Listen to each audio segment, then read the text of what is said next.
بسم الله الرحمن الرحيم. اللهم صل على محمد وعلى آل محمد كما صليت على إبراهيم وعلى آل إبراهيم إنك حميد مجيد.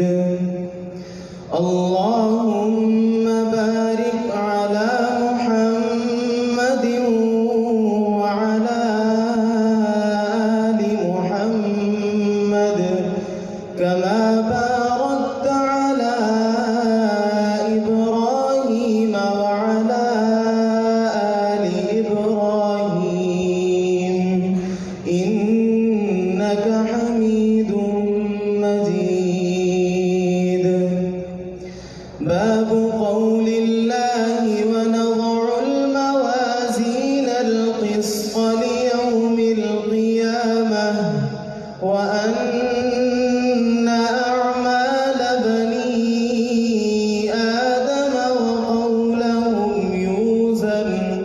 وقال مجاهد القسطاس العدل بالرومية. ويقال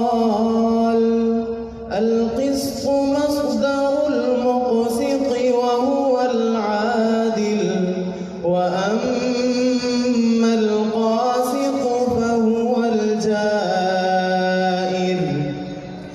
بالسند المتصل منا إلى الإمام الهمام الحافظ الحجة أمير المؤمنين في الحديث أبي عبد الله محمد بن إسماعيل البخاري رحمه الله تعالى قال: حدثنا أحمد بن إشكاب قال حدثنا محمد بن فضيل عن عمارة بن القعقاع عن أبي زرعة عن أبي هريرة رضي الله تعالى عنه وعنهم قال: قال النبي صلى الله عليه وسلم: كلمتان حبيبتان إلى الرحمن خفيفتان على اللسان ثقيلتان في الميزان سبحان الله وبحمده سبحان الله العظيم. جزاك. الحمد لله وكفى والصلاة والسلام على عباده الذين اصطفى. أما بعد فأعوذ بالله من الشيطان الرجيم. بسم الله الرحمن الرحيم. ونضع الموازين القسط ليوم القيامة. وقال النبي صلى الله عليه وسلم: كلمتان حبيبتان إلى الرحمن خفيفتان على اللسان ثقيلتان في الميزان سبحان الله وبحمده سبحان الله العظيم. صدق الله العظيم وصدق رسوله النبي الكريم. ونحن على ذلك لمن الشاهدين والشاكرين والحمد لله رب العالمين. اللهم صل على محمد وعلى آل محمد كما صليت على إبراهيم وعلى آل إبراهيم إنك حميد مجيد. اللهم بارك على محمد وعلى آل محمد كما باركت على إبراهيم وعلى آل إبراهيم إنك حميد مجيد.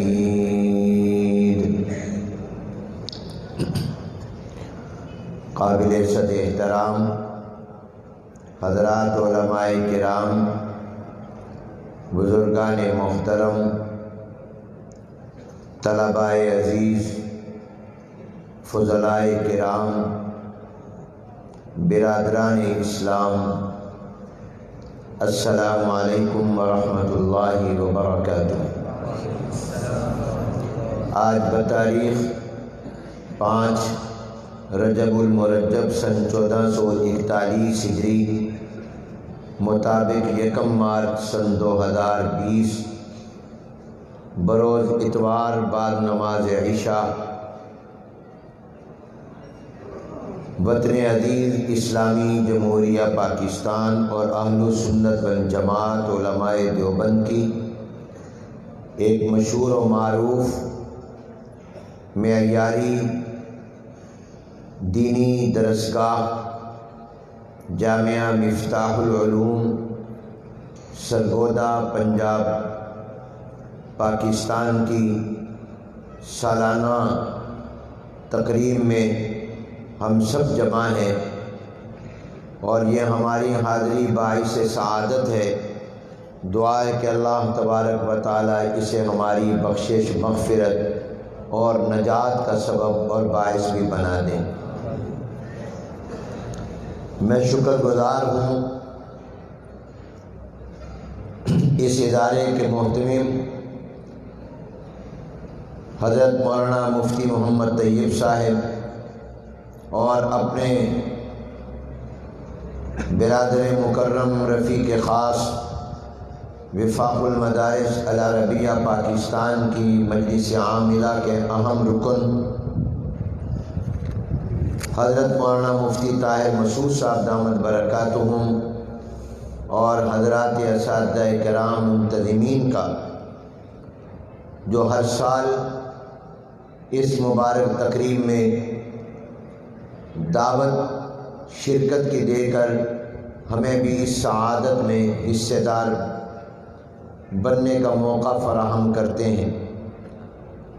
اللہ تبارک و تعالی انہیں اس کی جزائے خیر عطا فرمائے. حق یہ ہے کہ حضرت مفتی صاحب دامت برکاتہم ہی بخاری شریف کی آخری حدیث کا درس دیں، مگر انہوں نے مجھے حکم کیا ہے تو تعمیر ارشاد میں چند باتیں عرض کر رہا ہوں. اللہ تبارک و تعالی نے جتنی مخلوقات کو پیدا کیا، ان تمام مخلوقات کی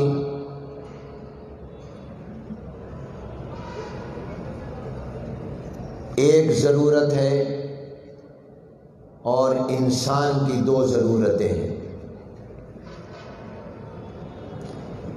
جتنی مخلوقات کو اللہ نے پیدا کیا ان کی ضرورتیں صرف جسمانی ہیں. ان کو اپنے جسم کو باقی رکھنے کے لیے اور اپنے وجود کو باقی رکھنے کے لیے جن اسباب اور چیزوں اور سامان کی ضرورت ہے، اللہ تبارک و تعالی نے اس کا بھی انتظام فرما دیا. چنانچہ جتنے بھی جانور اور حیوانات ہیں ان تمام کو اور دیگر مخلوقات کو بھی اپنا جسم، اپنا وجود باقی رکھنے کے لیے اللہ تبارک و تعالی نے ایسا انتظام کیا کہ ان کو وہ تمام ضرورتیں حاصل ہیں، لیکن انسان اس کی ضرورت صرف جسم کی نہیں ہے، بلکہ اس کی دو ضرورتیں ہیں، ایک جسمانی اور دوسری روحانی۔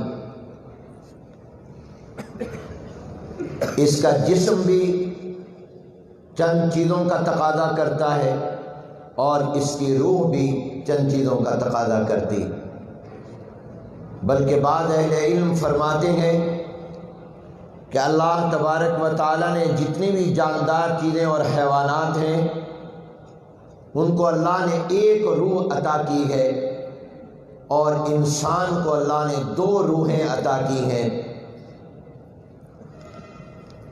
انسان کو جو دو روحیں اللہ نے عطا کی ان میں ایک روح حیوانی ہے اور دوسری روح ربانی ہے۔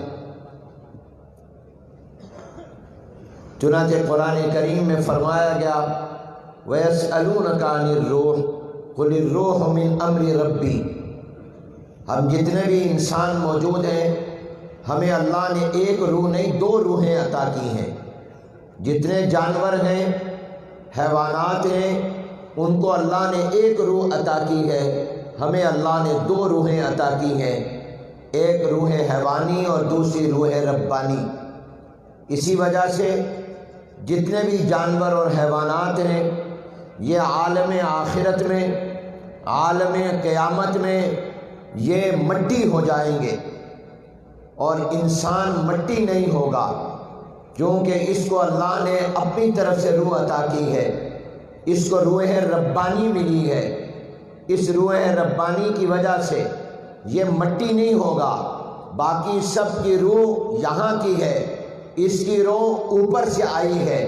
باقی حیوانات کو فوقانی اور اوپر والی روح نہیں ملی، اس لیے وہ آخرت میں مٹی ہو جائیں گے، مگر انسان کو اوپر والی روح ملی ہے، اس لیے یہ اوپر رہے گا، یہ مٹی نہیں ہوگا۔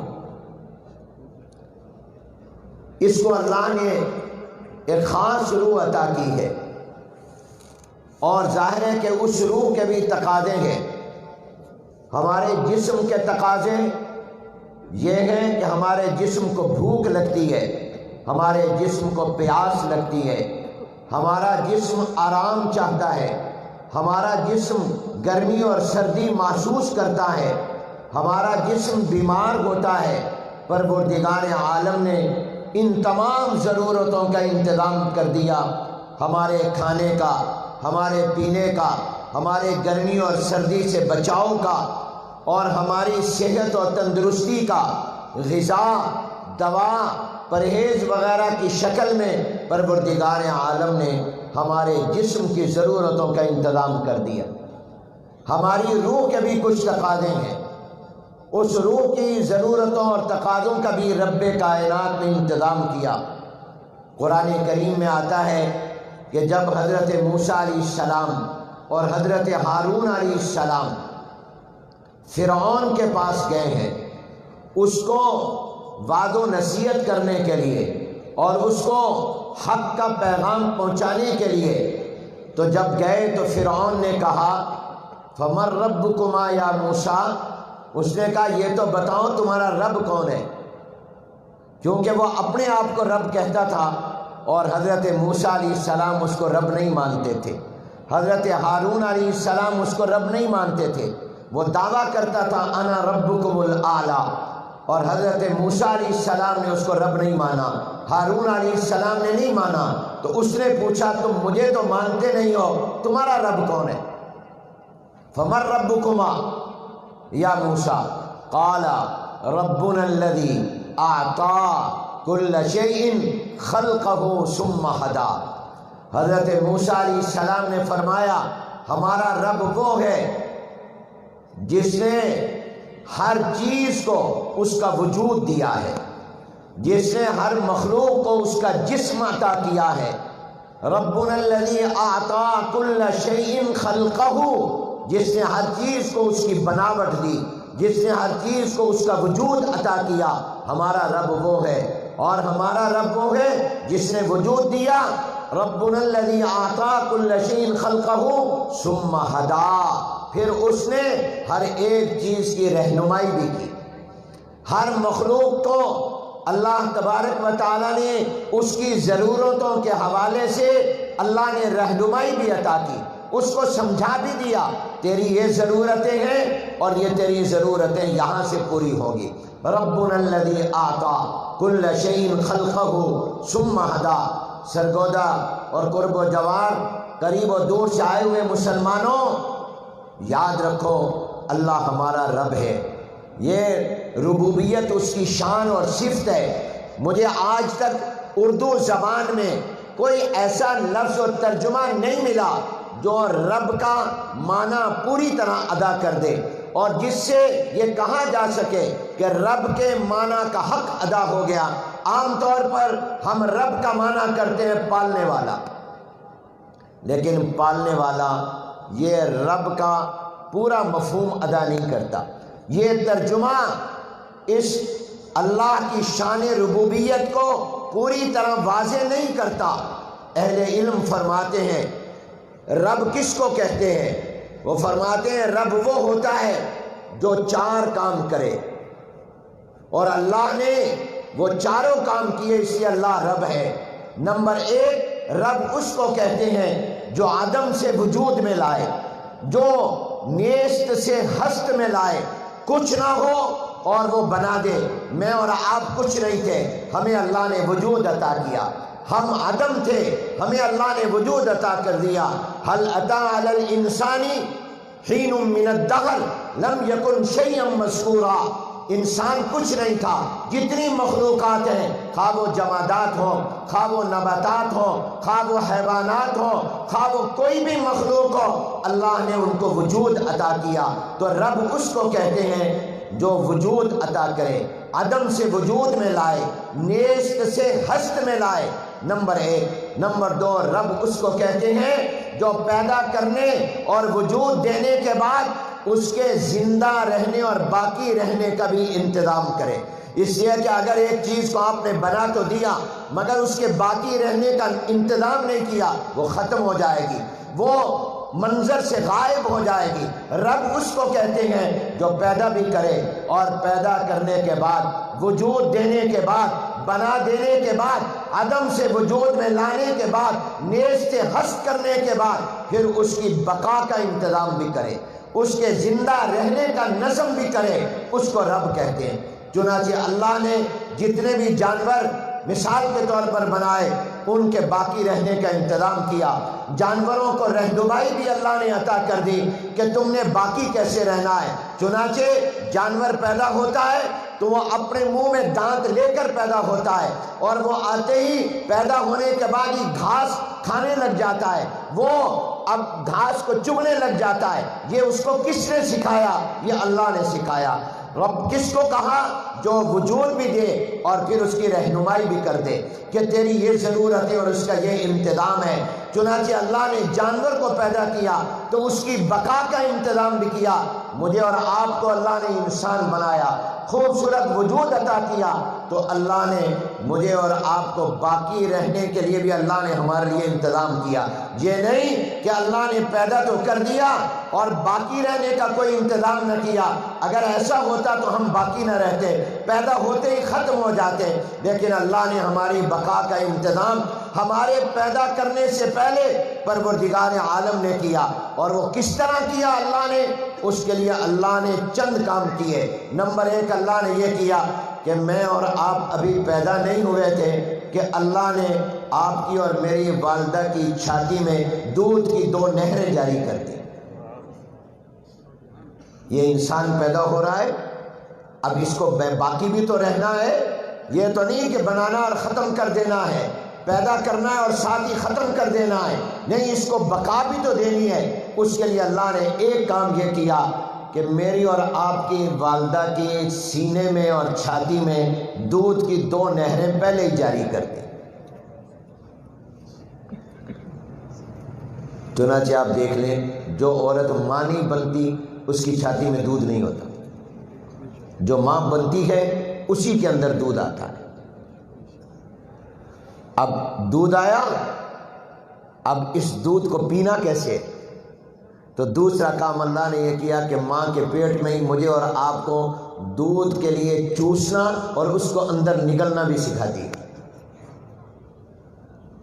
چنانچہ بچہ پیدا ہونے کے بعد آپ دیکھیے وہ فوراً چوسنے، اس کو کوئی چیز دو وہ چوسنے لگ جاتا ہے، حتیٰ کہ اپنی انگلی اس کے منہ میں ڈالو وہ بھی چوسنے لگ جاتا ہے، اور کئی لوگ بچوں کے منہ میں چوسیاں دیتے ہیں۔ اب یہ اس کو کس نے سکھایا؟ آپ بتائیے، کیا چھوٹے بچے کو دنیا کا کوئی بڑے سے بڑا استاد چوسنا سکھا سکتا ہے؟ کوئی اسکول، کوئی کالج اور کوئی یونیورسٹی اور کوئی مدرسہ بچے کو پیدا ہونے کے بعد چوسنا اور نگلنا سکھا سکتا ہے؟ یہ میرے رب کی طاقت اور قدرت ہے۔ اس نے اپنی رحمت سے ماں کے پیٹ میں ہی بچے کو سکھایا، وہاں سکھایا جہاں کوئی نہیں سکھا سکتا، اور وہ سکھایا جو کوئی نہیں سکھا سکتا۔ ماں کے پیٹ میں کوئی نہیں سکھا سکتا۔ کوئی دنیا کا آج تک ایسا ٹیچر اور استاد اور ایسا آلہ تیار نہیں ہوا جو ماں کے پیٹ میں بچے کو سکھا دے، یہ اللہ ہی سکھاتا ہے۔ اور کیا سکھایا یہ بھی کوئی نہیں سکھا سکتا۔ آپ چھوٹے بچے کو پیدا ہونے کے بعد ذرا محنت کر کے دیکھ لو، اس کو کہو یہ کام یوں کر، ایسے کر، وہ نہیں کرے گا۔ کیونکہ اس کو باقی رکھنا تھا تو اللہ نے اس کو وجود بھی دیا، اور اس کے بعد اللہ نے اس کے بقا کے لیے پروردگار عالم نے نہریں دودھ کی جاری کی۔ پھر ان نہروں سے دودھ کا پینا اور چوسنا اور اس کو نگل لینا کہ وہ باہر نہیں اندر پیٹ میں لے جائے، یہ بھی میرے اللہ نے اس کو سکھا دیا۔ اور تیسرا کام میرے اور آپ کے باقی رہنے کے لیے رب نے یہ کیا، پروردگار عالم نے یہ کیا کہ ہم جب پیدا ہوئے تو اللہ نے ہمیں ایک بین الاقوامی زبان دے دی، ایک انٹرنیشنل زبان بھی اللہ نے ہمیں دے دی۔ اور وہ زبان کیا تھی ذرا بولو، جس کو پتا ہو وہ ذرا بتا دے۔ ہاں اونچی آواز سے بولو، ڈرتے کیوں ہو؟ رونا۔ جب ہم پیدا ہوئے تو اللہ نے ایک بین الاقوامی زبان ہمیں سکھائی، کیا؟ رونا۔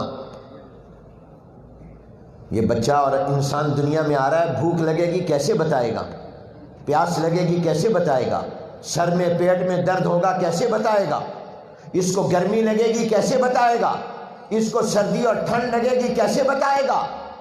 پروردگار عالم نے چونکہ اس کو باقی رکھنا تھا تو رب وہ ہوتا ہے جو وجود بھی دے اور بقا کا انتظام بھی کرے۔ تو اللہ نے اس کی بقا کے لیے تیسرا کام یہ کیا کہ ہر بچے کو، ہر بچی کو، دنیا کے ہر انسان جو دنیا میں آ رہا ہے، اللہ نے اس کو ایک بین الاقوامی انٹرنیشنل ایک عالمی زبان سکھا دی، اور وہ زبان ہے رونے کی۔ یہ نہیں ہے کہ سرگودے کا بچہ تو اور زبان میں روئے اور ملتان کا بچہ، مظفر گڑھ کا بچہ سرائکی میں روئے، عربوں کا بچہ عربی میں روئے اور اجمیوں کا بچہ اجمی میں روئے۔ نہیں، پوری دنیا کا بچہ ایک ہی طرح روتا ہے، خواہ وہ بچہ مکے میں پیدا ہو، خواہ وہ بچہ مدینے میں پیدا ہو، خواہ وہ بچہ یا وہ بچی امریکہ میں پیدا ہو، برطانیہ میں ہو، فرانس میں ہو، جرمنی میں ہو، یورپ میں ہو، افریقہ میں ہو، ایشیا میں ہو، گاؤں میں ہو، دیہات میں ہو، مولوی کا بچہ ہو، عام آدمی کا بچہ ہو، عالم کا ہو، اور خواہ کسی جاہل کا بچہ ہو، شہری کا ہو، دیہاتی کا ہو، امیر کا ہو، غریب کا ہو، سب کو اللہ نے ایک زبان عطا کر دی، کوئی فرق نہیں رکھا اس میں، اور وہ رونے کی زبان عطا کی۔ ہم جب دنیا میں آئے تھے تو سوائے رونے کے ہمیں کچھ نہیں آتا تھا، اور ایک اللہ والے فرماتے ہیں کہ اللہ نے اس سے ایک سبق اور پیغام دیا تھا کہ اے انسان تو دنیا میں جا رہا ہے تو سمجھا تو نہیں سکے گا، تجھے بھوک لگے، پیاس لگے، گرمی لگے، سردی لگے، تجھے کوئی بیماری ہو، تکلیف ہو، سر میں پیٹ میں درد ہو، رونے لگ جانا، تیری ماں دوڑتی آئے گی، تیرا والد دوڑتا آئے گا، فوراً تجھے دودھ پلائے گی تیری ماں، تجھے ڈاکٹر کے پاس تیرا والد لے جائے گا، تیری پریشانی کو دور کریں گے، اگر تجھے سردی لگ رہی ہوگی کمبل دیں گے، تیرے لیے انتظام کریں گے، جب تو لوگوں کے سامنے روئے گا وہ تیرا انتظام کریں گے، اور جب تو میرے سامنے روئے گا تو میں تیرا انتظام کروں گا۔ آج انسان پہلا سبق بھول گیا۔ بخاری کا جب ختم ہوتا ہے نا تو بخاری شریف کے ختم پر اساتذہ فرماتے ہیں آخری سبق یہ ہے کہ نیکیوں کو گناہوں کو قیامت میں تولا جائے گا، وزن ہوگا، جو آج ہم پڑھ رہے ہیں۔ اب آدمی چاہتا یہ ہے میری نیکیوں کا پلڑا بھاری ہو جائے، تو اس کے لیے استاد کہا کرتے ہیں نیکیوں کا پلڑا قیامت میں بھاری ہو جائے۔ امام بخاری نے آخری سبق تو یہ بتایا کہ نیکیاں اور گناہ تولے جائیں گے، اب نیکیوں کا پلڑا بھاری ہونا ہو تو اس کے لیے بخاری کا پہلا سبق یاد کر لو، اور وہ ہے انما الاعمال بالنیات۔ پہلا سبق یاد ہوگا اخلاص، اللہ کی رضا کے لیے کام کرو گے تو تمہارے چھوٹی نیکیاں بھی بڑی بن کر بھاری ہو جائیں گی۔ تو پہلا سبق بھی یاد کرتے ہیں آخری سبق میں، تو انسان کو چاہیے وہ بڑے دنیا کے سبق یاد کر رہا ہے، ترقی کر رہا ہے، پہلا سبق بھی یاد رکھے۔ اور پہلا سبق کیا تھا؟ رونے کا۔ اب لوگوں کے سامنے لوگ روتے ہیں، رب کے سامنے نہیں روتے۔ تو میں یہ عرض کر رہا تھا کہ اللہ نے انسان کو وجود دیا، اسے پیدا کیا، اس کی بقا کے لیے اللہ نے 3 کام کیے بلکہ 4 کیے۔ پہلا یہ کیا کہ اللہ نے اس کی ماں کی سینے اور چھاتی میں دودھ کی نہریں جاری کی، اس بچے کو چوسنا اور نگلنا سکھایا، یہ رب ہے۔ اور پھر اللہ نے اس کو بین الاقوامی، عالمی، انٹرنیشنل زبان رونے کی سکھائی تاکہ اس کی ضروریات کا انتظام ہو جائے۔ یہی معنی ہے جس نے بھی دیا ثم ہدا، پھر اس کی رہنمائی بھی کی، پھر اس کو سمجھا بھی دیا۔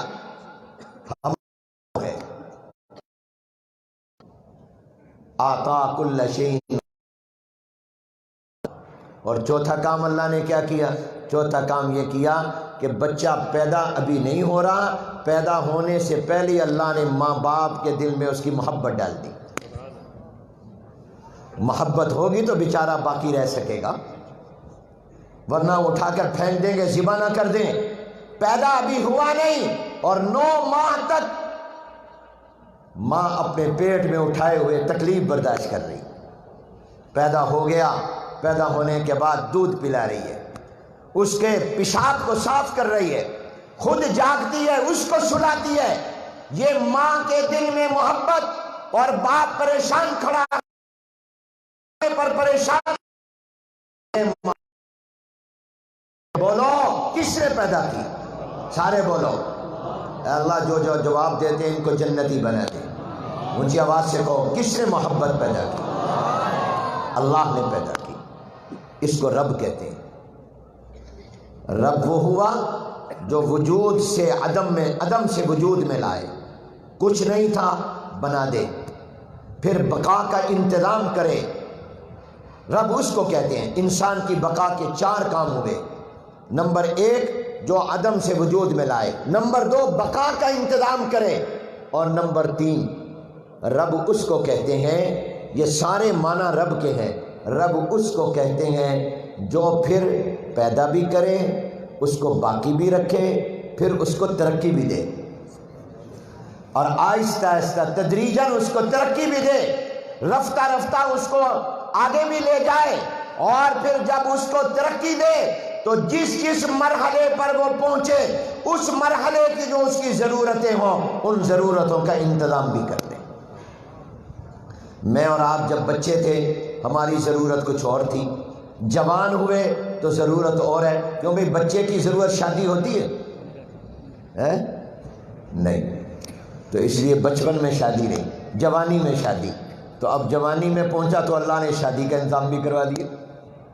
بڑھاپے میں ضرورتیں اور ہوتی ہیں، تو بچپن میں ضرورتیں اور، جوانی کی ضرورتیں اور، بڑھاپے کی ضرورتیں اور رب اس کو کہتے ہیں جو بچپن کی ضرورتیں بھی پوری کر دے، جوانی کی ضرورتیں بھی پوری کر دے، بڑھاپے کی ضرورتیں بھی پوری کر دے۔ ہر زمانے، ہر دور اور ہر مرحلے کی جو ضرورتیں پوری کرے اور آہستہ آہستہ تدریجی طور پر جو ترقی ترقی دے اس کو رب کہتے ہیں۔ تو رب وہ ہوتا ہے جو عدم سے وجود میں لائے، جو بنائے اور پیدا کرے۔ رب اس کو کہتے ہیں جو بقا کا انتظام کرے۔ رب اس کو کہتے ہیں جو انسان کے لیے ہر مرحلے کی ضرورتوں کا انتظام کرے۔ تو میرے دوستوں اور بھائیوں، جہاں ہمارے جسم کی ضرورتیں ہیں وہ میں نے آپ کو چند مثالیں دی، ہماری روح کی بھی تو ضرورتیں ہیں نا۔ روح کی ضرورتیں ہیں قرآن، روح کی ضرورت ہے دین کا علم، روح کی ضرورت ہے شریعت کا علم، روح کی ضرورت ہے توحید، روح کی ضرورت ہے اخلاق، روح کی ضرورت ہے نیک اعمال، روح کی ضرورت ہے انبیاء اور پیغمبر۔ تو اللہ تبارک و تعالی نے اس انسان کی ہدایت کے لیے، اس کی رہنمائی کے لیے جب اللہ نے انسان کو پیدا کیا، کیونکہ اس کو روح ربانی بھی عطا کی تھی، اللہ نے اس کی ہدایت کی انتظام بھی کرنا تھا، کیونکہ رب کائنات ہر ایک کو اس کی ضرورت کے مطابق انتظام بھی کرتا ہے۔ میرے اور آپ کی ضرورت تھی ہدایت، میرے اور آپ کی ضرورت تھی سیدھا راستہ، میرے اور آپ کی ضرورت تھی صراط مستقیم، میری اور آپ کی ضرورت تھی جنت کی طرف واپسی، میری اور آپ کی ضرورت تھی اللہ کی رضا۔ اللہ نے اس کا بھی انتظام کیا اور پہلے دن سے ہی اللہ نے دنیا میں نبی اور پیغمبر کو بھیجا۔ انسانیت کا آغاز نبوت سے ہوا ہے۔ انسانیت کا آغاز کس سے ہوا ہے؟ پہلا انسان کون ہے؟ بولو، جس کو پتا ہے وہ بولے۔ پہلا انسان کون؟ اسرائیل علیہ السلام، ہاں آدم علیہ السلام۔ پہلا انسان آدم علیہ السلام، اور پہلا نبی کون ہے؟ آدم علیہ السلام۔ تو کیا رب ہمارے اوپر مہربان ہے؟ انسانیت کا آغاز جہاں سے ہو رہا ہے وہیں سے نبوت کا آغاز ہو رہا ہے۔ نبوت کا آغاز انسانیت سے ہو رہا ہے۔ پہلا انسان، پہلا نبی۔ پہلے انسان کو پہلا نبی بنا کر اللہ نے کیا پیغام دیا؟ اللہ نے پیغام دیا کہ اے انسان، تیرے جسم کی ضرورتوں کا نمبر بعد میں ہے، تیری روح کی ضرورتوں کا نمبر پہلے۔ اس لیے میں پہلے انسان کو پہلا نبی بنا رہا ہوں۔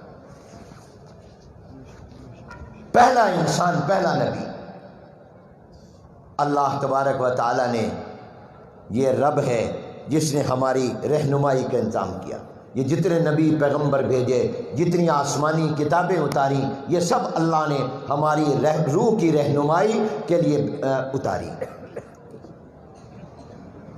اور میرے دوستوں اور بھائیوں، یہ جتنے نبی پیغمبر آئے، جتنی کتابیں آئیں، صحیفے آئے، یہ انسان کی رہنمائی کے لیے آئے، اور رب نے رب ہونے کی وجہ سے یہ انتظام فرمایا۔ مگر ساروں کی رہنمائی اور سب کی نبوتیں ایک ایک وقت تک تھیں، وہ سب ختم ہو گئیں، آج دنیا میں باقی نہیں ہے۔ آج حضرت آدم علیہ السلام والی رہنمائی دنیا میں موجود نہیں ہے۔ آج حضرت شریعت، ان کی تفصیلات موجود نہیں ہیں۔ 299 نبیوں کی موجود نہیں ہے، ایک نبی پیغمبر کی موجود ہے، اور وہ ہے آمنہ کا لال تاجدار مدینہ، رحمت عالم حضرت محمد الرسول اللہ صلی اللہ علیہ وسلم۔ کیونکہ ان کے بعد کسی نبی نے نہیں آنا تھا، کسی پیغمبر نے نہیں آنا تھا، یہ آخری نبی اور آخری پیغمبر تھے۔ اس لیے اللہ نے اس نبی کو جو ہدایت دے کر انسانیت کے لیے بھیجا، اس پیغمبر کو جو رہنمائی دے کر انسانیت کے لیے بھیجا، اسے جو ضابطہ اور قانون اور شریعت اور قرآن دے کر بھیجا، اس کو اللہ نے قیامت تک باقی رکھنے کا فیصلہ فرمایا۔ ربنا الذی اعطى كل شيء خلقه ثم هدى۔ یہ جو رہنمائی اللہ نے فرمائی وہ ان وقتوں میں تھی، مگر ہمارے نبی اور پیغمبر کو اللہ نے جو کچھ انسانیت کی ہدایت کے لیے دے کر بھیجا وہ آج بھی باقی ہے، اور اس کی دلیل ہے یہ طلباء اور یہ مدارس۔ الحمدللہ قرآن بھی باقی اور صاحب قرآن کی زندگی بھی باقی۔ یہ وہ ہدایت ہے جو اللہ تبارک و تعالی نے اس امت کے لیے اور انسانیت کے لیے اتاری اس کو اللہ نے محفوظ بھی رکھا. پہلی جتنی اتاری وہ تمام محفوظ نہیں رہی، وہ تمام باقی نہیں رہی، وہ ہدایتیں اپنے اپنے زمانے میں رہیں، لیکن ان کا وقت ختم ہو گیا، وہ ختم ہو گئی، یہ باقی ہے. اور یاد رکھنا قرآن جو باقی ہے اور یہ احادیث جو باقی ہیں، جو آپ کا دین اور شریعت باقی ہے، یہ اس وجہ سے باقی ہے کہ حضور علیہ السلام آخری نبی اور آخری پیغمبر ہے. یہ ختم نبوت کی وجہ سے باقی، کیونکہ اس ہدایت یہ عالمگیر ہدایت ہے، دائمی ہدایت، اس نے ہمیشہ رہنا ہے.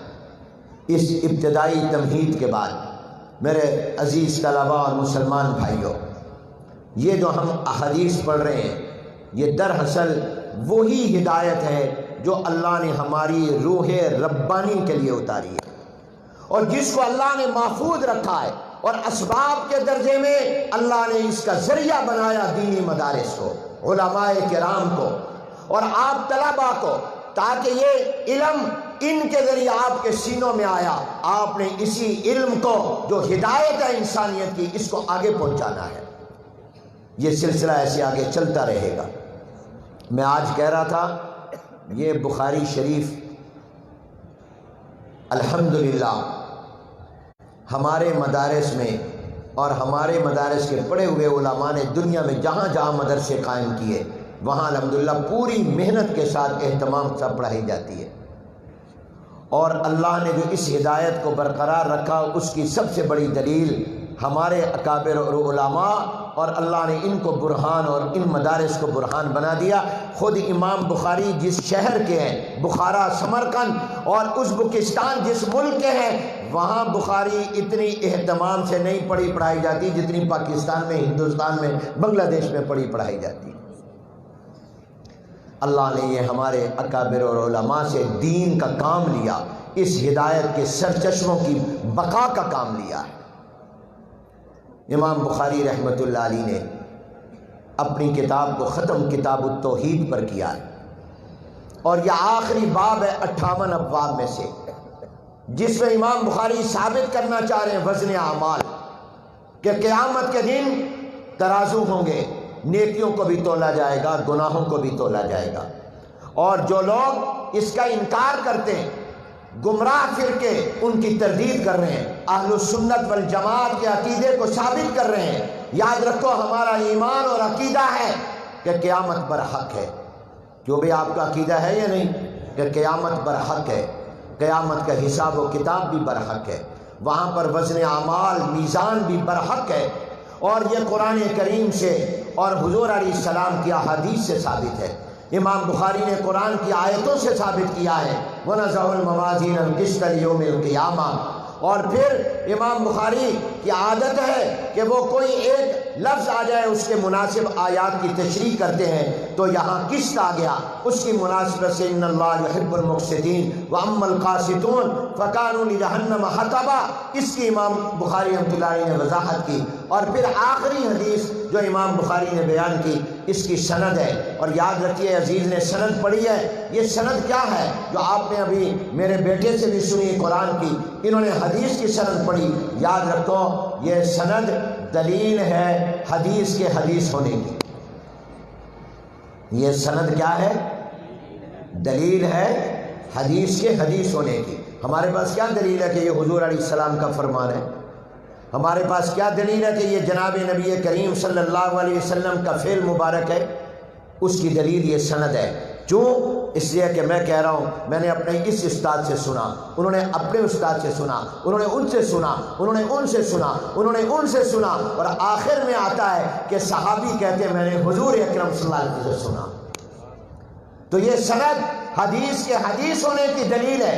امام بخاری رحمۃ اللہ علیہ نے اس حدیث کو اپنی کتاب میں 3 جگہ بیان کیا، کتاب الدعوات میں، کتاب الایمان والنذور میں، اور یہ کتاب التوحید میں.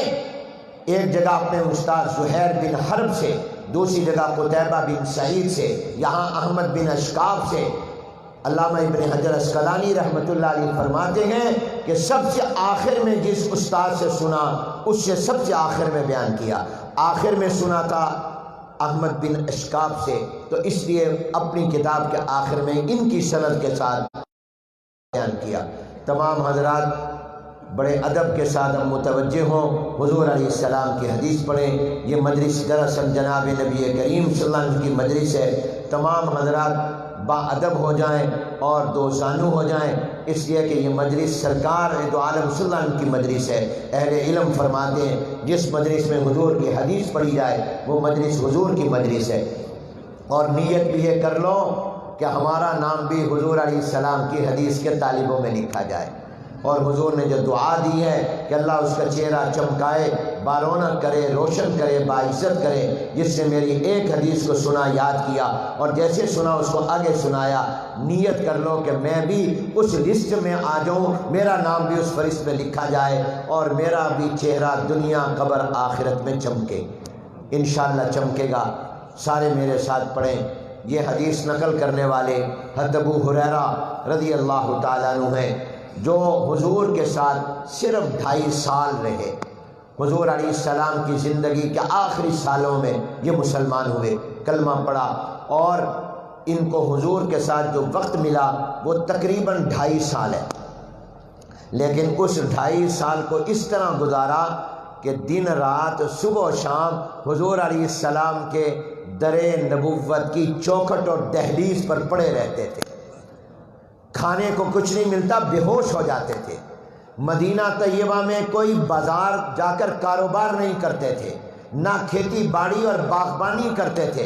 ایک ہی کام تھا، فرماتے میرا، کہ میں نبی کو دیکھتا رہوں، سنتا رہوں، جو وہ کریں اور فرمائیں میں اس کو یاد کر لوں اور امت تک پہنچا دوں۔ 5375 حدیثیں نقل کرنے والے ہیں، احفظ الصحابہ ہیں، صحابہ میں حافظے کے اعتبار سے بہت قوی اور مضبوط ہے۔ حضور نے ان کے لیے دعا کی ہے، اور جب دعا کی تو فرماتے ہیں کبھی پھر میں بھولا ہی نہیں ہوں جب سے حضور نے دعا کی ہے۔ یہ اس حدیث کو نقل کر رہے ہیں، یہ صحابی ہیں، اور صحابی کے نام کے ساتھ رضی اللہ تعالی عنہ، اللہ بھی ان سے راضی ہو گیا ہے اور یہ بھی اللہ سے راضی ہو چکے ہیں۔ اس کے بعد یہ حدیث نقل کرتے ہیں، آپ سب میرے ساتھ پڑھ لیجئے۔ قال النبی صلی اللہ علیہ وسلم کلمتان حبیبتان الی الرحمن خفیفتان علی اللسان ثقیلتان فی المیزان سبحان اللہ وبحمدہ سبحان اللہ العظیم سبحان اللہ وبحمدہ سبحان اللہ العظیم سبحان اللہ وبحمدہ سبحان اللہ العظیم۔ حضرت ابو ہریرہ رضی اللہ تعالیٰ عنہ جناب نبی کریم حضور اکرم صلی اللہ علیہ وسلم کے ارشاد گرامی نقل کرتے ہیں کہ حضور نے ارشاد فرمایا صلی اللہ علیہ وسلم، جب بھی حضور کا نام آئے فوراً درود پڑھا کرو۔ جو بھی ہم نیکی اور عبادت کریں پتہ نہیں قبول ہوئی کہ نہیں ہوئی، لیکن درود شریف وہ عبادت ہے کہ یہ اگر ہم کریں گے تو یہ قبول ہی قبول ہے، کیونکہ اللہ تعالیٰ نے فرمایا بسم اللہ الرحمن الرحیم ان اللہ وملائکتہ یصلون علی النبی یا ایہا الذین آمنوا صلوا علیہ وسلموا تسلیما۔ اللہ اور اس کے فرشتے حضور پر صلاۃ و سلام بھیجتے ہیں، اگرچہ منسوب الیہ جس طرف نسبت ہو معنی بدل جاتے ہیں۔ اللہ کی طرف نسبت سے معنی اور ہے، فرشتوں کی طرف نسبت صلاۃ و سلام کی ہو معنی اور ہے، ہماری طرف ہو تو معنی اور ہے، لیکن لفظوں میں اشتراک تو ہے۔ فرمایا یہ اللہ بھی کرتے ہیں، فرشتے بھی کرتے ہیں، ایمان والو تم بھی کرو۔ تو درود شریف وہ عبادت ہے جو قبول ہی قبول ہے۔ جناب نبی کریم حضور اکرم صلی اللہ علیہ وسلم نے ارشاد فرمایا، 2 کلمے مراد کلام ہے، یہ موصوف ہے، آگے 3 صفتیں حضور نے اس کی بیان فرمائی۔ پہلی صفت کیا فرمائی؟ فرمایا حبیبتانی الی الرحمن، یہ رحمان کو بڑے پسند ہے، رحمان کو بہت محبوب ہے، پہلی صفت۔ اب علماء کے 3 قول ہیں، ایک قول یہ کہ یہ حقیقی معنی پر محمول ہے اور مراد اس سے یہی کلام ہے، یہ کلام اللہ کو محبوب ہے۔ مسلم شریف میں حضرت ابو ذر غفاری رضی اللہ تعالیٰ عنہ کی روایت ہے، احب الکلام الی اللہ ان یقول العبد سبحان اللہ وبحمدہ، اللہ کو سب سے زیادہ جو پسندیدہ کلام ہے وہ یہ ہے کہ بندہ کہے سبحان اللہ وبحمدہ، تو یہ کلام محبوب ہے۔ دوسرا قول علماء کا یہ ہے نہیں، مراد مجازی معنی ہے، کلام والا اللہ کو محبوب ہے، جو یہ پڑھے گا وہ اللہ کو محبوب ہے۔ اور تیسرا قول یہ ہے کہ دونوں اللہ کو محبوب ہے، کلام بھی اللہ کو محبوب ہے، کلام والا بھی اللہ کو محبوب ہے۔ اور حبیبتانی الی الرحمن فرمایا، الی اللہ نہیں فرمایا، کیوں؟ اس لیے کہ رحمان سے جو معنی پیدا ہوا وہ یہاں لفظ اللہ سے بھی نہیں ہو سکتا تھا، اور معنی یہ حضور چاہتے تھے کہ یہ معلوم ہو جائے کہ تھوڑی نیکی پر ثواب زیادہ دے دینا یہ اس کی شان رحمت ہے۔ کلام دو ہیں اور ثواب اتنا زیادہ جو آگے بیان ہو رہا ہے یہ رحمان ہی کر سکتا ہے۔ ایک ہے رحمان، ایک ہے رحیم۔ رحمان میں صفت رحمت زیادہ ہے، رحیم میں کم ہے۔ رحمان میں لفظ زیادہ، شان رحمت بھی زیادہ، اور رحیم میں لفظ کم ہے، رحمت بھی کم۔ اس لیے علماء فرماتے ہیں رحمان الدنیا و رحیم الآخرہ، رحمان کا تعلق دنیا سے ہے، رحمان الدنیا و رحیم الآخرہ، رحیم کا تعلق آخرت سے ہے۔ دنیا میں اللہ کی رحمت مومن پر بھی ہے، کافر پر بھی ہے، اور آخرت میں اللہ کی رحمت صرف ایمان والوں پر ہوگی۔ دنیا میں اللہ موسیٰ علیہ السلام کو بھی روٹی دے رہا ہے، فرعون کو بھی دے رہا ہے، بلکہ بعض اوقات باغیوں کو زیادہ دے دیتا ہے۔ تو رحمان الدنیا، لفظ رحمان تاکہ زیادہ رحمت کا معنی معلوم ہو، فرمایا کہ عمل قلیل پر اجر کثیر، تھوڑا عمل ثواب زیادہ۔ یہ اللہ کی صفت رحمت ہے، شان رحمت ہے کہ تم کام چھوٹا کرو اللہ ثواب بہت زیادہ دے دیتا ہے۔ آپ نے سنا ہوگا، ان عزیز طلباء نے تو پڑھا ہوگا کہ ایک بدکارہ عورت تھی، فاحشہ عورت تھی، اس کو اللہ نے جنت میں داخل کر دیا صرف اس وجہ سے کہ اس نے ایک پیاسے کتے کو پانی پلایا تھا۔ پیاسے کتے کو پانی پلانے کی وجہ سے بدکارہ عورت جنتیہ بن گئی۔ تھوڑی سی نیکی پر اللہ نے کتنا بڑا عمل دیا۔ بشر حافی جا رہے تھے، راستے میں ایک کاغذ کا ٹکڑا دیکھا جس پر اللہ لکھا ہوا تھا، اٹھایا اور اٹھا کر اونچی جگہ پر رکھ دیا، حالانکہ تھے ڈاکو، چور تھے، ڈاکے مارا کرتے تھے بشر حافی۔ بس دل میں اللہ کی محبت آئی، اس کاغذ پر اللہ کا نام لکھا ہے، پاؤں کے نیچے آئے گا بے، کو اٹھایا اونچی جگہ پر رکھ دیا۔ غیب سے آواز آئی، بشر حافی تو نے ہمارے نام کو اونچا کیا، ہم تجھے دونوں جہانوں میں اونچا کریں گے۔ دل پر چوٹ لگی کہ وہ اتنا رحمان مہربان ہے کہ اتنی سی نیکی پر اتنی بڑی نعمتیں دیتا ہے، تو کیوں نہ میں اس کا بن جاؤں۔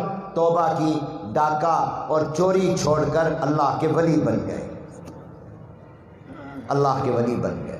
امام ابو داؤد رحمۃ اللہ علیہ کے حالات میں لکھا ہے، جن کی کتاب آپ نے اس سال پڑھی، وہ ایک ساحل سمندر پر کھڑے تھے، ایک بحری جہاز سمندر میں کھڑا تھا، اس میں کسی کو چھینک آئی، جس کو چھینک آئی اس نے بلند آواز سے کہا الحمدللہ۔ امام ابو داؤد نے سوچا کہ میں یہاں سے اس کو جواب دوں گا، اس کو سنائی نہیں دے گا۔ وہاں ایک کشتی والے کو کہا مجھے وہاں تک لے جا، اس نے کہا میں 3 درہم لوں گا، مفت میں نہیں لے کر جاؤں گا، کرایہ دو۔ کہا کرایہ لے لو۔ اس کی کشتی میں بیٹھے، جہاز کے قریب جا کر بلند آواز سے کہا یرحمک اللہ، اللہ تیرے اوپر رحم کرے۔ غیب سے آواز آئی، امام ابو داؤد آپ نے 3 درہم کے بدلے میں جنت خرید لی۔ تھوڑے عمل پر زیادہ دے دے، یہ اللہ کی شان رحمت ہے۔ ابھی آپ دیکھیں کہ کلام تو ہلکے سے ہیں، مختصر سے ہیں، اور اس کا ثواب کتنا زیادہ ہے۔ فرمایا 2 کلام رحمان کو محبوب ہیں، خفیفتان علی اللسان، زبان پر بڑے ہلکے پھلکے، ان کا پڑھنا کوئی مشکل نہیں، جاہل بھی، عالم بھی، بچہ بھی، بڑا بھی، مرد بھی، عورت بھی، سب پڑھ سکتے ہیں۔ اللہ کا ایک احسان یہ ہے کہ اللہ نے ہمارے لیے قرآن بھی آسان کر دیا، حدیث بھی آسان کر دی، اور اپنا ذکر اور اپنا نام لینا بھی آسان کر دیا۔ ورنہ بتاؤ میرے دوستو، کیا بھائیوں ہماری زبانیں اس قابل تھیں، کوئی نسبت تھی کہ ہم قرآن پڑھ سکتے؟ کہاں اللہ کا شاہی کلام، خالق کا شاہی کلام، اور کہاں ہم مخلوق؟ کوئی نسبت اور جوڑی نہیں۔ لیکن اللہ نے جیسے حضور پر کرم کیا اور فرمایا فَإِنَّمَا يَسَّرْنَاهُ بِلِسَانِكَ، ہم نے اس قرآن کو آپ کی زبان پر آسان کر دیا۔ جیسے اللہ نے حضور کو اپنا کلام آسان کر دیا تو ہمیں بھی نعمت عطا کر دی، فرمایا وَلَقَدْ يَسَّرْنَا الْقُرْآنَ لِلذِّكْرِ، ہم نے تمہارے لیے بھی آسان کر دیا۔ یہ بھی اللہ کی ایک نعمت کہ اللہ نے آسان کر دیا۔ چنانچہ حضور علیہ السلام نے فرمایا خفیفتان علی اللسان، زبان پر ہلکے پھلکے۔ آگے فرمایا ثقیلتان فی المیزان، زبان پر تو ہلکے پھلکے ہیں مگر ترازو میں بڑے وزنی اور بھاری ہوں گے۔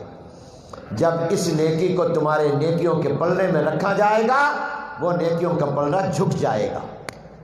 اسی سے ترجمۃ الباب ثابت ہوا، یہی موضع ترجمہ ہے۔ اور بھاری ہوں گے، معلومات تولا جائے گا تو اعمال کو تولا جائے گا، اقوال کو بھی تولا جائے گا۔ دوستو، جو کچھ آپ اور میں کہتے ہیں اور کرتے ہیں ان سب کو تولا جائے گا۔ امام بخاری نے فرمایا وَأَنَّ أَعْمَالَ بَنِي آدَمَ وَقَوْلَهُمْ وَأَقْوَالَهُمْ، ایک نسخے میں وَأَقْوَالَهُمْ ہے کہ تمہاری تمام بول کو، تمہارے اعمال کو تولا جائے گا۔ جو کام بھی کرو، جو بات بھی زبان سے کہو، پہلے سوچ لو۔ مشکات میں آپ نے حدیث پڑھی ہوگی، حضرت ابو ایوب انصاری رضی اللہ تعالیٰ عنہ جو حضور کے میزبان بنے مدینہ پاک میں، جن کی قبر استنبول میں ہے، ترکی میں، اور الحمدللہ بہت سے مسلمانوں کو یہ سعادت حاصل ہوئی ہے، مجھے بھی ہوئی کہ میں نے وہاں استنبول میں، ترکی میں حضرت ابو ایوب انصاری رضی اللہ عنہ کی قبر پر حاضری دی۔ حضرت ابو ایوب انصاری رضی اللہ تعالیٰ عنہ اس حدیث حضور علیہ السلام سے ایک صحابی نے کہا اذنی و اوجز، یا رسول اللہ مجھے نصیحت کریں مگر مختصر سی نصیحت کر دیں، شارٹ نصیحت، زیادہ لمبی نہیں، چھوٹی سی نصیحت۔ حضور علیہ السلام نے 3 نصیحتیں فرمائی۔ نمبر 1 فرمایا جب بھی نماز پڑھو تو یہ خیال اور دھیان کر کے نماز پڑھو کہ شاید یہ نماز میری زندگی کی آخری نماز ہو۔ ہر نماز کو زندگی کی آخری نماز، فجر پڑھی ہے پتہ نہیں ظہر ملے کہ نہ ملے، ظہر پڑھی ہے پتہ نہیں عصر نصیب ہو کہ نہ ہو، ہر نماز کو زندگی موت کو یاد کرو۔ دوسرا فرمایا کہ جب بھی تم کوئی بات اپنی زبان سے کہو تو پہلے سوچ لو، ایسی بات نہ کہو جس پر بعد میں معافی مانگنی پڑے، جس پر بعد میں ندامت اور شرمندگی ہو، سوری کہنا پڑے، نقصان اٹھانا پڑے۔ اور تیسری نصیحت فرمائی کسی کی جیب پر نظر نہ کرو کہ یہ مجھے کما کر کھلائے گا، خود محنت کرو، اپنے پاؤں پر کھڑے ہو۔ اللہ نے جو تمہیں صلاحیتیں دی ہیں ان کو استعمال میں لاؤ۔ تو دیکھو حضور علیہ السلام نے بھی موت کی طرف متوجہ کیا، اور امام بخاری بھی آخری سبق میں مجھے اور آپ کو موت کی طرف، قبر کی طرف، قیامت کی طرف، حساب و کتاب کی طرف متوجہ کر رہے ہیں۔ لوگوں یاد رکھو تم نے مرنا ہے اور اللہ کے سامنے کھڑے ہونا ہے اور حساب کتاب دینا ہے، وہاں تمہاری نیکیاں بھی تولی جائیں گی، گناہ بھی تولے جائیں گے۔ اگر نیکیوں کا پلڑا بھاری ہو گیا تو جنت میں چلے جاؤ گے، اور اگر خدا نہ خواستہ گناہوں کا پلڑا بھاری ہو گیا تو جہنم میں چلے جاؤ گے۔ اور بھاری کیسے ہوگا نیکیوں کا پلڑا؟ اللہ کی رضا کے لیے کرو، اخلاص کے ساتھ کام کرو۔ اب وہ 2 کلام کون سے ہیں جو اللہ کو محبوب، کلام والا محبوب، رحمان کو محبوب، جس پر رحمان کی رحمت والی تجلی آئے گی، جو زبان پر ہلکے اور میزان میں بھاری، وہ سبحان اللہ و بحمدہ سبحان اللہ العظیم۔ حکیم الاسلام حضرت مولانا قاری محمد طیب صاحب رحمۃ اللہ علیہ فرماتے ہیں اس تسبیح میں اور حدیث میں مقامات الوہیت کا بیان ہے، اور یہ توحید کا کلمہ بھی ہے، اور اسی لیے اس کی کتاب التوحید سے مناسبت ہے۔ کیوں؟ سبحان اللہ کا معنی اللہ سارے عیبوں سے پاک، اور ببحمدی کا معنی تمام کمالات اس میں ہیں۔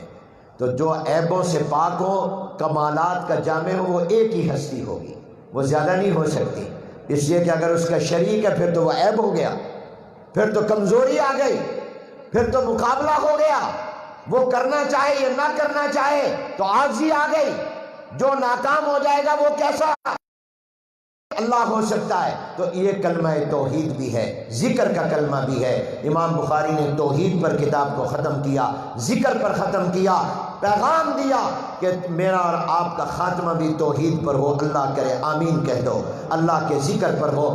دنیا سے جائیں تو اللہ کا ذکر کرتے ہوئے جائیں۔ من کان آخر کلامی لا الہ الا اللہ دخل الجنہ کی بھی امام بخاری نے تفسیر کر دی۔ اللہ کا ذکر ہو، کوئی بھی ذکر ہو، توحید کے عقیدے پر ہو، زبان سے اللہ کو یاد کرتا ہوا جائے۔ حضور جب دنیا سے تشریف لے گئے تو آپ کی زبان مبارک پر تھا اللہم الرفیق الاعلیٰ، اللہم الرفیق الاعلیٰ، اللہم الرفیق الاعلیٰ۔ یہ بھی ذکر ہے کہ اللہ میں اوپر آنا چاہتا ہوں، میں آپ کے پاس آنا چاہتا ہوں، تو یہ بھی ذکر ہے۔ اشہدو ان لا الہ الا اللہ پڑھے، قرآن پڑھتا ہوا جائے، کوئی ذکر کرتا ہوا جائے تو وہ دنیا سے جائے گا تو کامیاب ہے۔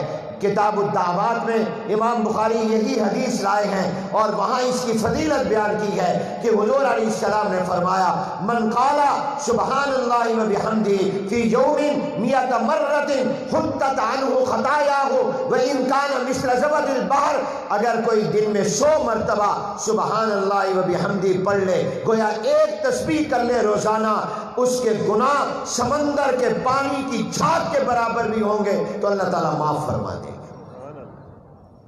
لیکن گناہ معاف ہوں گے جو حقوق اللہ سے تعلق رکھتے ہیں، صغیرہ ہیں، کبیرہ توبہ کے بغیر معاف نہیں ہوتے، اور بندوں کے حق بغیر ادائیگی یا معافی کے معاف نہیں ہوتے۔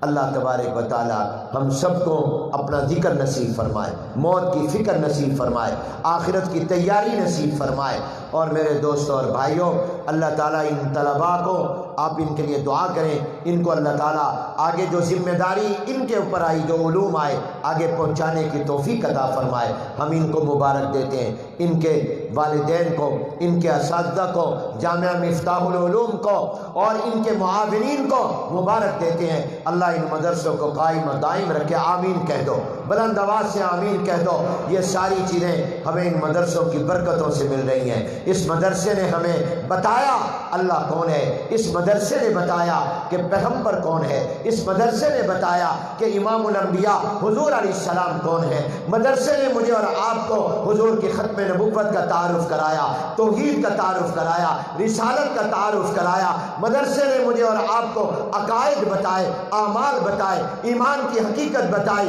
شرک کی حقیقت بتائی، سنت اور بدعت کے بارے میں بتایا، صراط مستقیم بتایا۔ جس ہدایت کو اللہ نے اتارا تھا، جس ہدایت کو اللہ نے محفوظ کیا، وہ ہدایت مجھے بتائی ہے، مدرسے نے بتائی ہے۔ میں سب کا احسان کا بدلہ دے سکتا ہوں، مدرسے کے احسان کا بدلہ نہیں دے سکتا۔ مجھے تو میں مسلمان بھی نہ ہوتا اگر مدرسہ نہ ہوتا۔ آج میں مسلمان ہوں مدرسے کی برکت سے۔ مجھے اذان ملی، مجھے نماز ملی، مجھے رمضان کا روزہ ملا، مجھے زکوٰۃ کے احکام ملے، مجھے عشر کے احکام ملے، مجھے حج کی تفصیلات، عمرہ کرنے کا طریقہ معلوم ہوا۔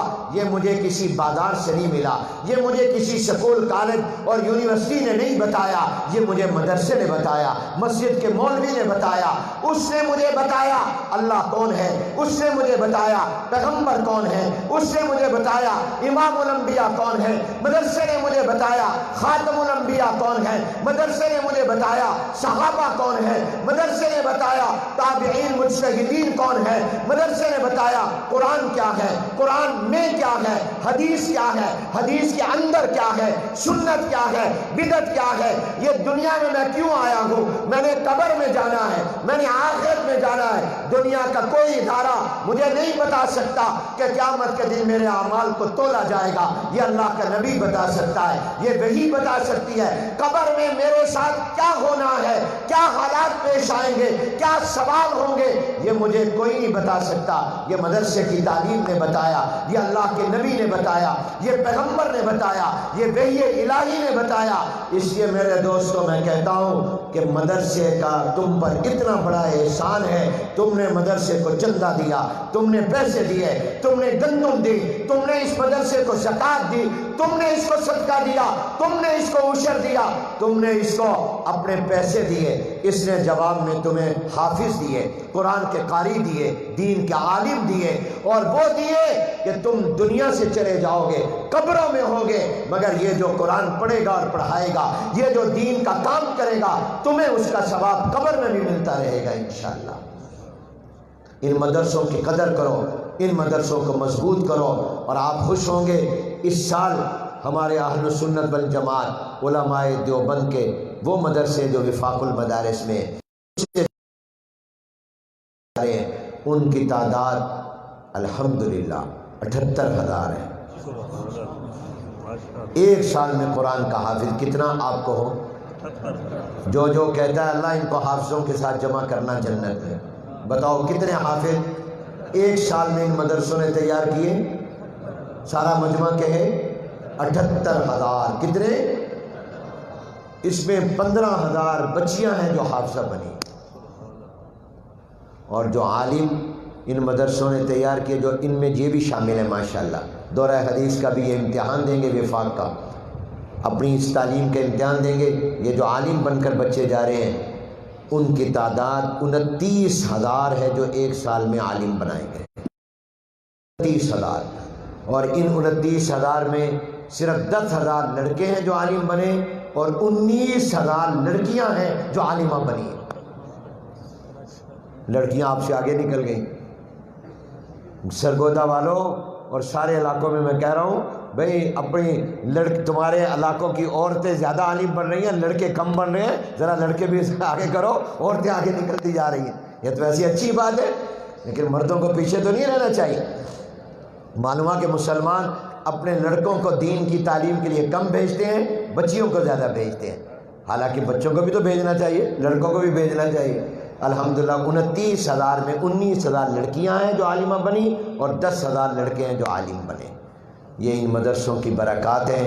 اللہ تبارک و تعالی ان مدرسوں کو ترقی عطا فرمائے، ان کو قبولیت عامہ اور تامہ عطا فرمائے۔ وآخر دعوانا ان الحمدللہ۔